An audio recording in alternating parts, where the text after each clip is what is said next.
আসসালামু আলাইকুম দর্শক, স্বাগতম জানাচ্ছি লক্ষ্মীপুরের দালাল বাজার জমিদার বাড়ি থেকে। এটি একটি রহস্য ঘেরা জমিদার বাড়ি, যা এখন থেকে প্রায় 400 বছর আগে জমিদার লক্ষ্মীনারায়ণ বৈষ্ণব এটি প্রতিষ্ঠান করেন। আমরা এখন রয়েছি দালাল বাজার গোল চত্বরে।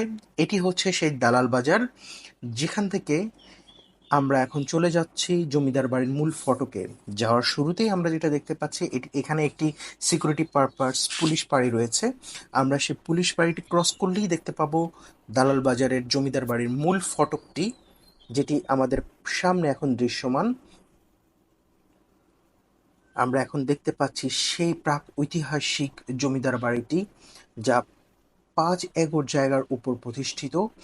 এখানে অনেকগুলো চিলেকোঠা দালান রয়েছে।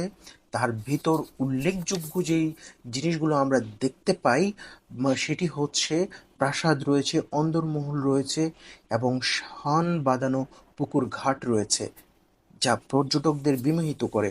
বন্ধুরা, আমরা দেখতে পাচ্ছি এখানে চমৎকার কিছু অবকাঠামো, সেই এখন থেকে 400 বছর পুরনো কিছু অবকাঠামো দেখতে পাচ্ছি।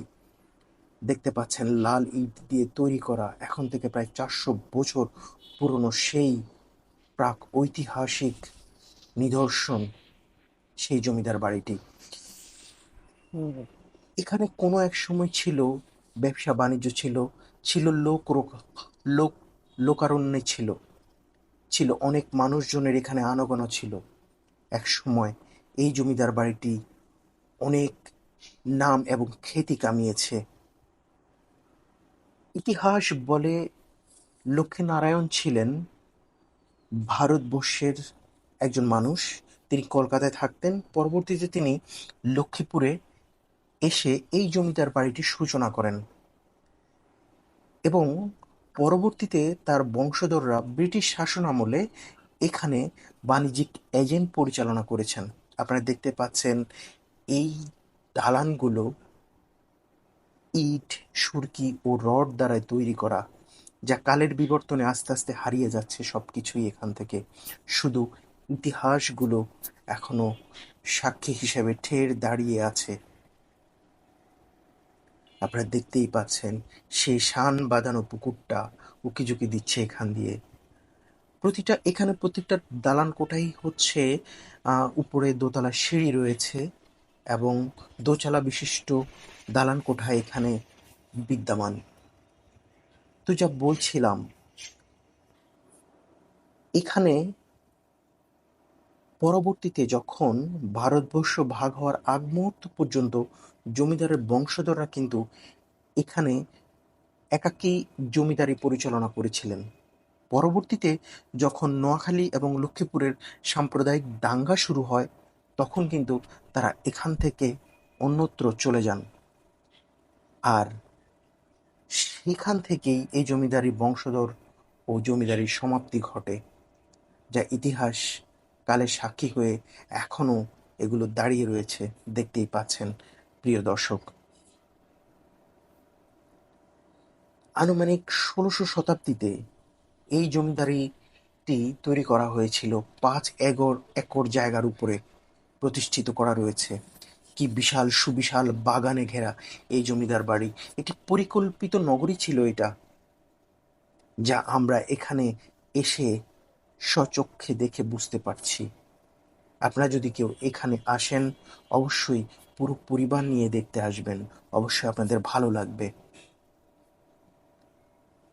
বন্ধুরা, এখানে দালান কোঠাগুলো এতটাই নান্দনিকভাবে তৈরি করা হয়েছে, যা আপনারা দেখলে আপনাদের মনটা একদম জুড়িয়ে যাবে।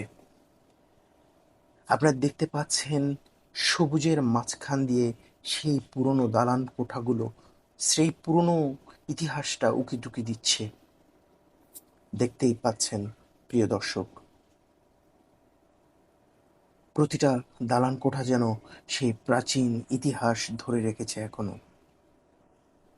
আমার সামনে যেই বিল্ডিংটি দেখতে পাচ্ছেন, এটিও একটি মূল ফটক। এখানে অনেকগুলো জমিদারের দালান কোঠা রয়েছে আশেপাশে। দেখে মনে হয় প্রতিটা আলাদা, এক একটা পরিবার আরেকটা পরিবার থেকে আলাদা, এবং সবাই একটা নির্দিষ্ট সুতোয় বাঁধা একসাথে। দেখতেই পাচ্ছেন কি চমৎকারভাবে তৈরি করা হয়েছে। প্রতিটা প্রতিটা দালান কোঠাই হচ্ছে দোতলা এবং অনেক চমৎকার ভিতরে নকশা ছিল। এখানে অনেক দামি দামি অবকাঠামো ছিল, যেগুলো আস্তে আস্তে কালের বিবর্তনে চুরি হয়ে গিয়েছে। কি চমৎকার এখন পর্যন্ত এগুলো দাঁড়িয়ে রয়েছে ঠায়। রাস্তাঘাট, প্রতিটা জিনিস এখানে পরিকল্পিতভাবে তৈরি করা হয়েছিল, কিন্তু দুর্ভাগ্য আজ এগুলো প্রায় ধ্বংসের শেষ পর্যায়ে চলে এসছে।